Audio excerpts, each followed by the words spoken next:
Welcome back to my channel and a very special welcome if you're new here. My name is Jen. I'm a certified weight loss and nutrition coach.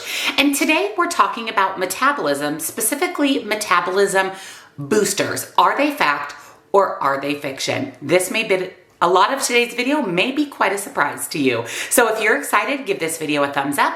Subscribe if you're not, because I upload new videos every Tuesday and Thursday. Make sure you check out the description box down below for nutrition coaching, where I offer personalized to you macros and calories. Highly recommend. This is how I lost 90 pounds in 2022 and hit my weight loss goal at about 140 pounds lost. I also have one-on-one coaching for accountability, as well as to chat with me directly. Links and discounts to my favorite healthy things are also down in that description box. So let's talk about metabolism boosters and whether they're fact or fiction.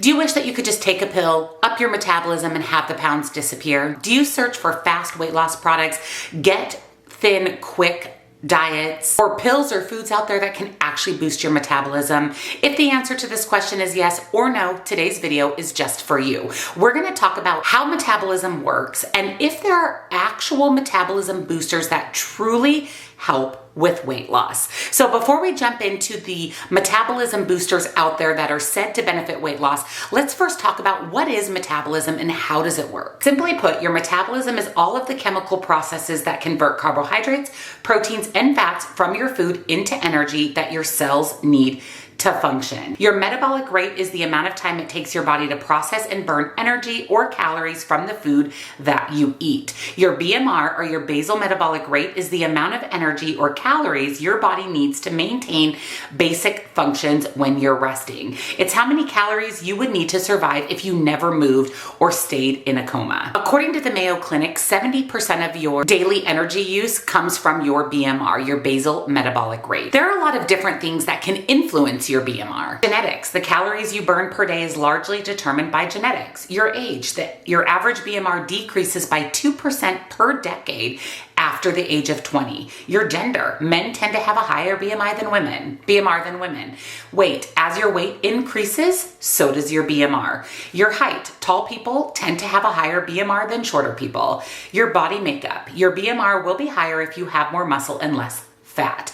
And of course, your diet. Long-term low-calorie intake can significantly reduce your BMR. So extreme dieting can actually work against you.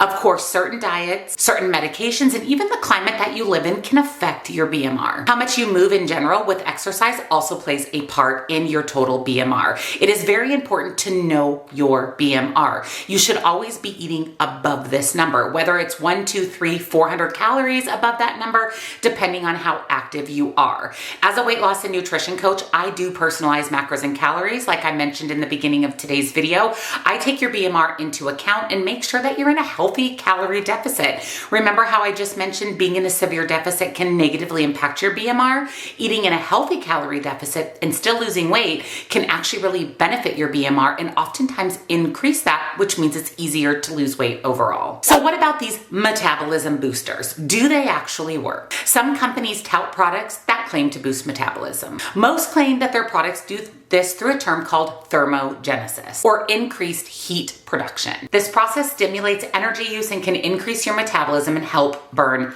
calories. Most supplements that claim to raise your metabolism contain a combination of ingredients. Because these ingredients are almost always tested individually, we need to assess them on that basis. So let's talk about what some of those ingredients are. The number one most popular metabolism booster ingredient is caffeine. Research does show that caffeine can increase thermogenesis. Remember, heat production, which is what they say boosts metabolism. In fact, studies show that individuals who consume about 270 milligrams of caffeine per day or more have a slightly higher metabolism. To put that into perspective, caffeine supplements generally contain about 200 milligrams of caffeine, while 1 cup of coffee is about 95 milligrams. Don't go thinking you're gonna drink all the caffeine and all the coffee and caffeinated beverages in the world and just really boost up your metabolism, because the more caffeine you consume, the less effect this has positively on boosting your metabolism. And of course, talk to your doctor before adding caffeine, whether it comes in coffee form, caffeine drinks, or caffeine pills to your diet. Always consult your physician first. Metabolism booster number 2 is capsaicin. Capsaicin is actually the chemical found in jalapenos, and they say that this can help boost metabolism and weight loss. In fact, studies show that by consuming capsaicin, you can increase your calories burned throughout the day by about 50 calories. And over the course of time, this can add up to some weight loss. Remember, you have to be in a deficit of about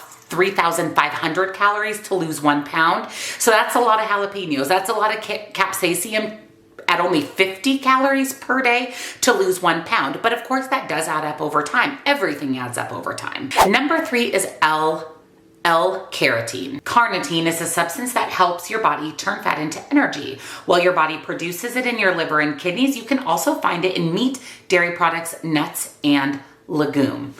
L-carnitine is really helpful in combating heart disease, neuropathy, and peripheral artery disease. But it's also used as a dietary supplement for weight loss. It can definitely provide some anti-obesity benefits, but a lot more research is needed to really assess if it makes a big difference when it comes to weight loss. It's generally part of a metabolism boosting supplement, if that's something that if you purchase one, generally it's going to have L-carnitine in it. Also, side note, there are studies that show that taking too much of it can have negative health effects. Next up is chromium picolinate. Chromium is a mineral that your body uses in small amounts. Chromium picolinate supplements are useful for people who have a chromium deficiency, but its effectiveness as a metabolism booster is questionable. And most studies show that this really doesn't have any effect on weight loss. So if you're looking for a metabolism boosting supplement that has this, you could probably skip it. Next is CLA. As with many supplements, research on CLA has found mixed results. A review of studies published found the evidence that CLA may promote weight loss and fat loss, but the effects were small and uncertain. Some of the side effects that come with CLA are things like gastrointestinal issues, as well as fatigue. So again, all of these supplements, you should have a conversation with your doctor to make sure that they would benefit you. And these ones that have mixed reviews may just be something that you don't need to be spending your money on. Next is green tea. Numerous studies have been done on green tea, and most of the results are conflicting. Most of them, about 70%, show that green tea really doesn't play any positive effect on weight loss. One study does suggest that catechins and caffeine found in green tea may help support weight maintenance. Green tea is considered a safe addition to most people's diets. So a lot of these other metabolism boosters can have negative health effects. Green tea doesn't. And remember, we talked about caffeine, and because green tea has caffeine, that can help get you that little bit of a metabolism boost that caffeine offers. And last but not least is resveratrol. Resveratrol is a substance found in the skin of red grapes, mulberries, Japanese knotwood, and peanuts. Studies suggest that it does help burn fat in rats, but there's not enough evidence that supports this as a metabolism booster. So again, not something you need to spend your money on, but remember, a lot of metabolism booster supplements are probably likely going to contain all or the majority of the ingredients that I mentioned today. So what's the takeaway? Do metabolism boosters actually work? Despite the hype, supplements and metabolism boosters that claim to help with weight loss rarely work. To be honest with you, the only way to lose weight is to be in a calorie deficit. Calories in, calories out, that's how you lose weight. All of these quick fix diets, these metabolism boosters, these supplements, if all of these worked, everybody would be skinny, and we're not. So all of these diet supplements and quick fixes, they don't work. And of course, always ask your doctor before starting any supplements like I mentioned, and really focus on a healthy calorie deficit, moving your body, eating whole real foods, drinking your water. That's where you're going to see weight loss results, not with metabolism booster supplements. So let me know down in the comments, did this surprise you? Do you take any of these? What are your thoughts on metabolism boosters? And of course, if you enjoyed today's video, give it a big thumbs up. Subscribe if you're not, because I upload new videos every Tuesday and Thursday. And don't forget to check out the description box down below for nutrition coaching. I would love to help you reach your goals with a healthy calorie deficit, and links and discounts to my favorite healthy things. Thank you so much for watching, and I'll see you next time. Bye.